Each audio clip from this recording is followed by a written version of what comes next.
Premiere league का नया season, नया साल और उसी की तरह एक नया मैच।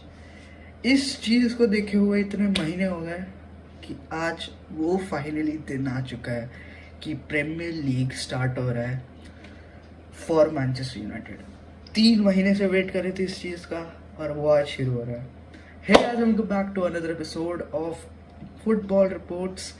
देखो, बहुत सारी रिपोर्ट्स तो आज नहीं है क्योंकि इस टाइम जब मैं रिकॉर्ड कर रहा हूँ एक ही मैच हुआ है, टॉटनहम वर्सेस ब्रेंटफोर्ड, एंड अभी चल रहा है, यहाँ पे देख भी रहा हूँ मैं, लिवरपूल वर्सेस चेल्सी। अगर बात की जाए टॉटनहम वर्सेस ब्रेंटफोर्ड की, बहुत अच्छी लीड ली थी ब्रेंटफोर्ड ने, फिर इवेंचुअली जाके वो भी बॉटल कर दिया था। देखो, मैं ज़्यादा एक्सपेक्ट नहीं कर रहा था फ्रॉम ब्रेंटफोर्ड, बट ब्रेंटफोर्ड बहुत ज़्यादा अच्छा खेली। Counter attacking football, high line पे प्रेस करना और क्विक पासेस रिलीज करके तुरंत काउंटर पे ले जाना, ये एक अलग ब्रेंटफोर्ड दिख रही थी। मुझे जो यहाँ पे एक मिसिंग पॉइंट लगा वो था Ivan Toney. We definitely missed him क्योंकि बहुत सारी ऐसे चांसेस थे जो कि आराम से इवान टोनी ले लेता, पर यहाँ पे कोई नहीं था लेने के लिए। Brentford were actually looking good with the feet, and अगर उनके पास एक स्ट्राइकर होता तो आई थिंक आज कुछ रिजल्ट्स अलग होते। बट सिर्फ ब्रेंटफोर्ड की यहाँ पे बात नहीं करेंगे, टॉटनहम ने भी बहुत बढ़िया खेला। ये पहला गेम था आफ्टर वेरी लॉन्ग टाइम जब हैरी केन ना खेला हो स्टार्टिंग वाले फिक्सचर में फॉर टॉटनहम। देखो, मानो या ना मानो, Tottenham are going to miss Harry Kane क्योंकि Harry Kane carried them last season. 30 goal मार दिए थे उसने अकेले दम पर। तो देखा जाए ना, it wasn't a bad season for Harry Kane, but it was the worst season for Tottenham last season. And अगर इस तरीके के स्टार्ट से तुम अपने प्रीमियर लीग शुरुआत कर रहे हो तो I do not see Tottenham qualifying for the Europe or even Champions League, Conference League next season. Brentford के दोनों गोल जिस तरीके से मारे थे वो दोनों के दोनों क्विक काउंटर से आए। टॉटनहम के goals I would say they also came from counter. अब इस गेम में मैं सबसे ज़्यादा इम्प्रेस जो in Tottenham team, it was Son. देखो, सॉन भले अच्छा ना खेला ये मैच में, but he was captaining Tottenham for the first ever time, and जिस तरीके से उसने कैरी किया पूरी टीम को, it was brilliant, you have to admit that. Kulusevski, क्या बोलते हैं उसको, मैं उसको प्रोनाउंस नहीं कर पाता, कुलुस्वेस्की, हाँ, वो बंदा भी बढ़िया खेला। एंड यही सारे थे updates regarding Tottenham and Brentford. अब आते हैं अपने मेन प्रीव्यू में। It is Manchester United taken on Wolves at Old Trafford. बड़ा गेम है क्योंकि पहला ही गेम है, एंड हमारा पहला गेम का रिकॉर्ड लास्ट ईयर अच्छा नहीं था। हम स्टार्टिंग में 2 गेम हार गए थे, ब्राइटन एंड ब्रेंटफोर्ड से, and one of them was at Old Trafford, and it was the only loss at Old Trafford in Premier league.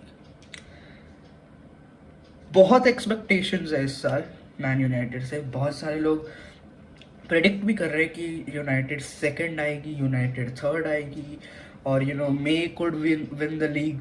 तो एक्सपेक्टेशन भर भर के है सारे लोगों के रिगार्डिंग मैनचेस्टर यूनाइटेड। अब उतर के आना पड़ेगा। हमने प्री सीजन में देखा, हम डॉर्टमंड के सामने हम बहुत पैथेटिक थे। हालांकि हमने 2 गोल जरूर मारे, but we were creating more chances, but we were not conquering those chances. अब हॉयलून तो ये गेम में स्टार्ट नहीं कर रहा, he is injured and he would probably start against Arsenal, और उसका डेब्यू आर्सेनल के सामने होगा। देखो, लास्ट टाइम जब आर्सेनल के सामने हमारा डेब्यू हुआ था, कोई प्लेयर का एक डेब्यू हुआ था एंड उसने बहुत बढ़िया गोल मारा था, एंड इट वाज एंटनी। अब यहाँ पे लाइनअप की बात की जाए तो ऑफ कोर्स इन गोल्स हमारे एंड्रे ओनाना स्टार्ट करेंगे। लेफ्ट बैक में हमारे होंगे Luke Shaw, left centre back में हमारे होंगे Lisandro Martinez, right centre back Raphael Varane, right back है एक सिचुएशन। देखो हमारा एक भी ऐसा राइट बैक अभी के करंट सिचुएशन में नहीं है जो कि डिफेंसिवली, अटैकिंगली और दोनों ये साथ में कर पाए। Aaron Wan-Bissaka is very good at defensive work rate. Diego Dallo is very good at attacking work rate. पर दोनों ये चीज़ दोनों नहीं कर पाते। तो स्टार्ट किसको दी जाए? देखो हमने प्री सीजन में देखा एरन वैन बिसाका को स्टार्ट दिया था रियल मैड्रिड के सामने, वी लॉस्ट। डिएगो डालो को हमें लास्ट गेम में स्टार्ट दिया था विद द मेन स्क्वाड, उसमें हम जीते थे। आई स्टिल थिंक कि एरन वैन बिसाका को यहाँ पे स्टार्ट मिलेगा क्योंकि the defensive work rate that we need against Wolves is going to be necessary, क्योंकि वुल्व्स काउंटर करती है एंड अगर उसमें हम फंस जाते हैं तो ओनाना भी हमें सेव ना कर पाए। तो Aaron Wan Bissaka will be starting on right back. दो सीडीएम्स की बात की जाए तो हम कैसेमिरो और मेसन माउंट को शुरुआत करने को देंगे, बिकॉज यार माउंट भले जितने भी चांसेस क्रिएट करके हग ना देता हो, he have to start the first game. देखो नंबर 7 जर्सी दी है मार्केटिंग के कारण, तो उसको तो स्टार्ट देना ही पड़ेगा। सेंटर अटैकिंग मिडफील्ड में हम देने वाले Bruno, of course he is the captain. देखो ब्रूनो से बहुत एक्सपेक्टेशंस है इस साल मेरे से, बिकॉज जिस तरीके से उसने लास्ट सीजन हमको डिलीवर करके दिया था, इतने सारे चांसेस क्रिएट किए, इतने सारे गोल्स मारे, इतने सारे असिस्ट दिए, इस बार हमारे पास एक प्रॉपर नंबर 9 है, ब्रूनो है। तो इस साल वो जो चांस क्रिएट करके देते थे और हमारे पास स्ट्राइकर नहीं था उसको टैप इन करने के लिए, वो आ चुका है। तो आई स्टिल बिलीव कि ब्रूनो का ये साल बढ़िया जा सकता है। देखो अब राइट विंग की बात आए तो I still believe it's going to be Antony. Antony से भी बहुत एक्सपेक्टेशंस है इस साल मेरे से, एंड आई प्रोबेबली थिंक कि एंटनी को अब स्टेप अप करना पड़ेगा। It's high time. 1 साल हो चुका है क्लब में, अब नो एक्सक्यूज कि उसका पहला सीजन है या no he was injured most of the season. अब कोई बहाना नहीं चलेगा। You are the main right winger right now, क्योंकि सैंचो भी खेल लेता है right wing, but I still prefer him in the left wing. And हमारे पास लेफ्ट विंग पड़े हुए गर्नाचो पड़ा है, तो अगर ग्रीनवुड आता है तो राइट विंग में तो ग्रीनवुड भी आ जाता है। तो एंटनी को अब स्टेप अप करना पड़ेगा। It's very high time, and उसको इस साल गोल्स एंड असिस्ट प्रोवाइड करने पड़ेंगे, नहीं किया तो बहुत बहुत गंदा हो सकता है उसके साथ इस सीजन। बात की जाए लेफ्ट विंग से तो of course it's going to be a star boy Garnacho starting. देखो गर्नाचो ने हमको सरप्राइज किया। लास्ट मैच जिसमें हमारी मेन स्क्वाड खेली थी वो थी आरसी लेंस, एंड जब गर्नाचो के पास बॉल जा रहा था पूरा ओल्ड ट्रैफर्ड अपनी सीटों से खड़ा हो जा रहा था। ये लास्ट टाइम पता है मैंने कब देखा था? जब यंग रोनाल्डो खेल रहा था।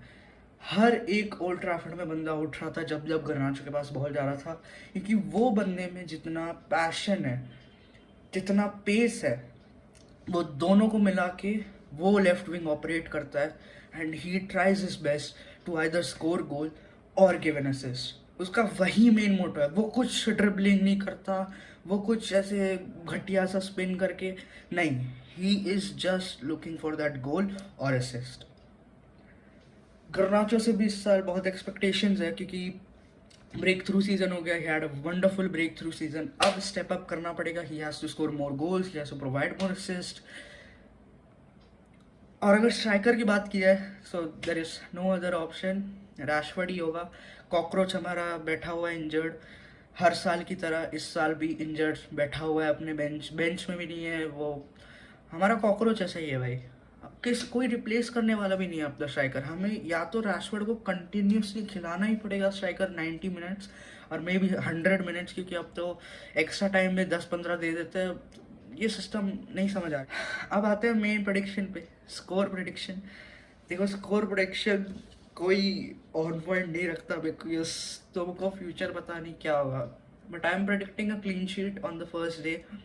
I am predicting a 3-0 victory for Manchester United, and I'm predicting Rashford, I'm predicting Garnacho to score a goal today in the match. Maybe Rashford दो या तो Garnacho दो, इनमें से एक का गोल आएगा या तो ब्रूनो का गोल आ सकता है।